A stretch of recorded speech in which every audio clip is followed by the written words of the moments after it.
안녕하세요. 대리만족 카리뷰의 이대리입니다. 오늘은 현대에서 나온 주행 괴물 벨로스터 N에 대해서 리뷰해 보도록 하겠습니다.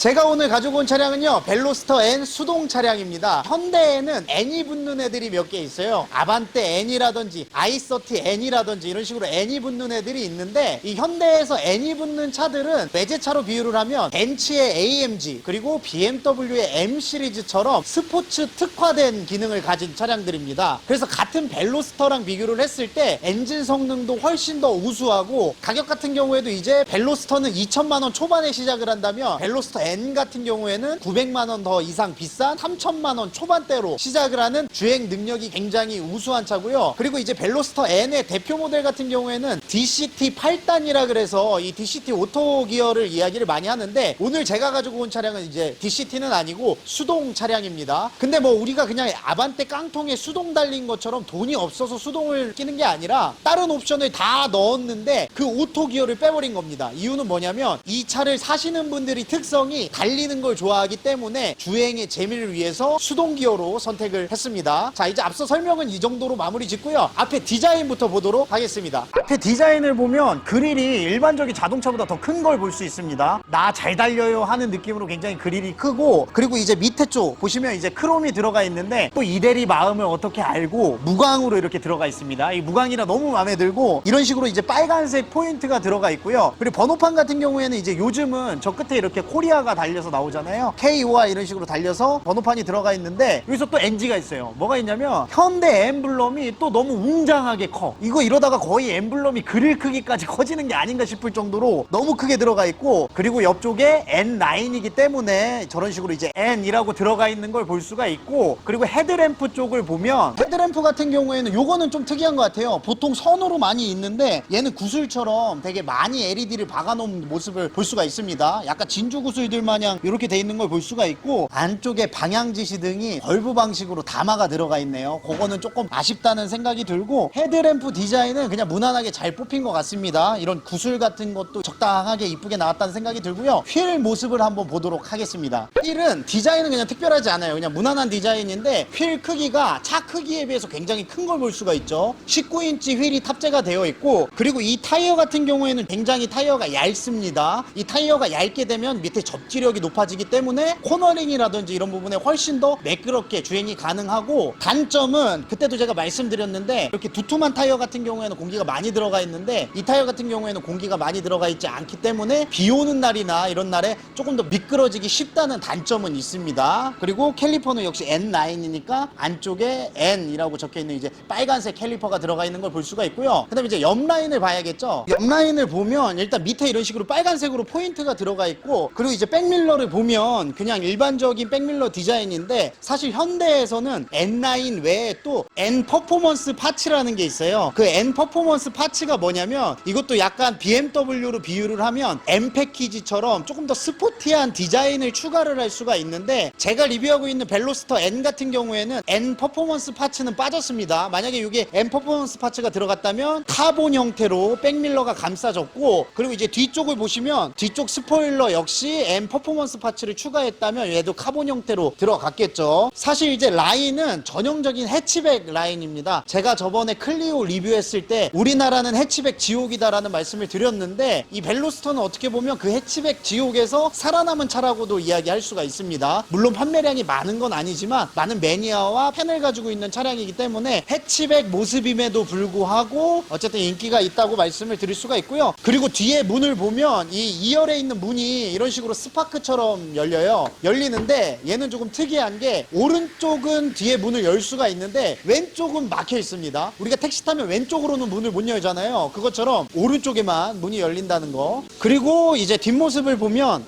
역시 스포일러 이렇게 뒷모습이 보이고, 스포일러 같은 경우에는 이렇게 이중으로 나눠져 있는 게 볼 수가 있고, 앞서 말씀드린 대로 N 퍼포먼스 파츠를 추가하지 않았기 때문에 얘도 카본이 아닙니다. N 퍼포먼스 파츠를 추가했다면 카본 스포일러가 달려 있고요. 그리고 뒤에 보면 이제 벨로 벨로스터라고 써져 있고 벨로스터 N이기 때문에 벨로스터 N이라고 되어 있고요. 이 현대 마크는 역시 뒤쪽도 웅장합니다. 그리고 뒤에 이제 후미등을 보면 후미등이 굉장히 세련됐다는 생각이 듭니다. 왜냐면 요즘 테일램프 같은 경우에는 거의 다 이어버리는 식으로 나왔기 때문에 이렇게 독립된 테일램프 같은 경우에는 디자인의 특징을 주기가 어려운데 벨로스터 N의 테일램프 같은 경우에는 뭔가 이런 특이한 부메랑 같은 포인트를 넣어서 이어지지 않아도 조금 세련된 느낌을 주고 있습니다. 그 다음에 트렁크 공간을 볼 텐데 저도 이거 아까 조금 헤매긴 했는데 트렁크를 열려면 이쪽에 와이퍼 밑에 손가락을 넣을 수 있게 돼 있어요. 여기다가 손가락을 넣게 되면 이렇게 트렁크를 열 수 있고요. 트렁크 크기 같은 경우에는 차 크기 자체가 작기 때문에 그냥 안쪽에 세차용품 정도만 넣을 수 있는 공간이 있다고 보시면 될 것 같아요. 그래도 아예 아무것도 못 넣는다 이 정도는 아니고 어느 정도의 짐은 적재가 가능합니다. 그리고 뒷모습 아래쪽에 보면 배기구 머플러가 굉장히 큰 모습을 볼 수가 있습니다. 그리고 이 밑에 이런 식으로 날이 세워진 것도 공기 역학적으로 조금 더 빨리 달릴 수 있는 디자인이라고 하니까 이 점도 조금 신기합니다. 그러면 이게 배기음을 또 안 들어볼 수가 없겠죠. 벨로스터 N의 배기음을 한번 들어보도록 하겠습니다.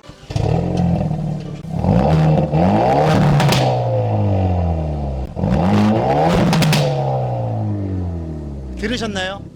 이 배기음 소리만 들어도 벨로스터 N의 속도가 느껴질 만큼 굉장히 우렁찬 걸 볼 수 있습니다. 지금 들려드린 소리가 순정 벨로스터 N의 배기음 소리입니다. 팝콘 튀기는 소리가 장난 아니죠. 그럼 이제 안쪽으로 들어가 보도록 하겠습니다. 물론 이게 뒷자리에 문이 있긴 하지만 어쨌든 왼쪽에는 문이 없잖아요. 그래서 문 크기가 굉장히 큰 걸 알 수가 있습니다. 그리고 조금 재밌었던 게 이쪽에 보시면 문을 열게 되면 얘가 안전벨트를 이런 식으로 빼줍니다. 근데 제가 지금 의자를 지금 좀 뒤쪽으로 놨는데 실제로는 의자를 더 앞으로 당겨 앉게 되는 게 이 모델이 수동 모델이잖아요. 클런치를 밟으려면 발이 잘 안 닿아요. 그래서 아무래도 의자를 좀 당겨 앉게 되면 안전벨트 팔이 닿지 않기 때문에 이렇게 팔을 내주는 모습 볼 수가 있고요. 그리고 이 밑에 같은 경우에는 N9이니까 N으로 이렇게 들어가 있는 모습을 볼 수가 있습니다. 그 다음에는 이제 시트를 한번 볼 텐데요. 시트 같은 경우에는 이것도 이제 옵션을 추가한 거예요. 버킷 시트라고 해서 레이싱용 차들이 쓰는 시트가 이렇게 옵션으로 들어가게 됩니다. 제가 알기로는 이것도 한 100만 원 넘는 걸로 알고 있는데 이 대리가 쓰는 컴퓨터 의자랑 약간 비슷하게 생겼어요. 그리고 뒤쪽에 이렇게 불까지 나오니까 굉장히 멋스럽다는 생각이 듭니다. 그럼 한번 타보도록 할게요. 자, 이렇게 해서 이제 안에 들어왔는데 제가 탄 다음에 엄청난 단점을 발견을 했습니다. 이 벨로스터 N이 시작가가 3,000이 넘고 옵션을 다 넣게 되면 4,000이 넘어가는 차예요. 차는 작지만 전혀 저렴하지 않은 차란 말이에요. 근데 이 실내 마감이 올 플라스틱으로 돼 있어요. 아, 나 이렇게 딱딱한 느낌의 실내는 진짜 오랜만에 탄 것 같은데 옛날 차 탄 거 마냥 다 플라스틱으로 되어 있습니다. 이건 조금 그러네. 그리고 계기판은 이제 아날로그 형태로 되어 있는데 이게 디지털이 아닌 게 오히려 더 간지가 나네요. 뭔가 고속주행에 어울리는 아날로그 형태의 계기판이고 가운데는 디지털 계기판식으로 이제 조그맣게 LCD가 들어가 있는데 이 LCD를 통해서 뭐 오일, 온도, 토크, 터보 이런 상황들을 게이지로 나타내 주기도 합니다. 핸들 같은 경우에는 D컷은 아니에요. D컷은 아닌데 왼쪽에 보시면 이제 드라이브 모드라고 해서 드라이브를 바꿔주는 기능도 있고 그리고 이쪽에 보시면 깃발 모드가 있어요. 이게 N 모드라 그래서 누르게 되면 이 세팅 값이 바뀝니다.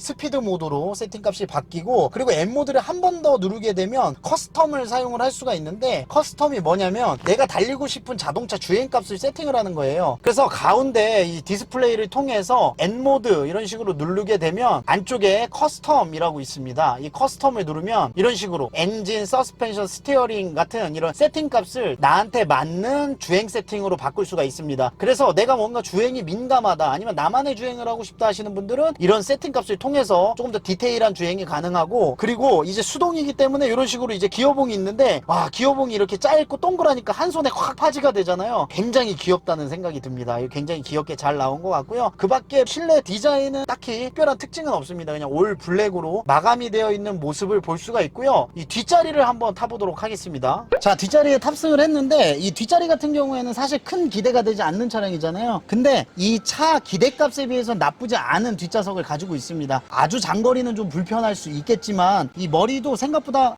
막 그렇게 엄청 낮진 않아요. 저는 좀 닿기는 하는데 그래도 조금 살짝 엉덩이를 빼고 앉으면 못 앉을 만한 뒷자리는 아니다라는 생각이 들고 제가 앞에서 말씀을 못 드렸는데 이 스피커가 JBL 사운드가 들어가 있네요. 그래서 속도와 사운드는 뗄래야 뗄 수 없는 짝꿍 아니겠습니까? 내가 스피드한 주행을 하면서 뭔가 신나는 음악을 틀었을 때 맞춰줄 수 있는 JBL 사운드가 들어가 있고요. 뭐 전체적으로 저는 실물을 봤을 때 더 멋있다는 이쁘다는 생각이 들었거든요. 그럼 마무리하도록 하겠습니다. 이렇게 해서 오늘 현대의 벨로스터 N이라는 차량을 살펴봤습니다. 주행에는 이만한 차량이 없다고 하고 차주분도 굉장히 만족을 하고 있다고 합니다. 다만 이 버킷 시트가 장거리를 운행하기에 살짝 불편하다는 말씀을 해주셨고요. 저 이대리 같은 경우에는 사실 벨로스터 N을 별로 좋아하지 않았습니다. 근데 제가 저번에 새 차장을 왔다가 우연히 이 차량을 보고 차주분한테 섭외를 요청을 드렸던 게 실제로 보니까 굉장히 이쁘다는 생각이 들더라고요. 오늘 리뷰는 여기서 이제 마무리 짓도록 하고요. 오늘 촬영장 역시 저의 아제트 충북 혁신도시 훅 세차장에서 진행을 했습니다. 저는 다음에 또 뵙도록 하겠습니다. 안녕.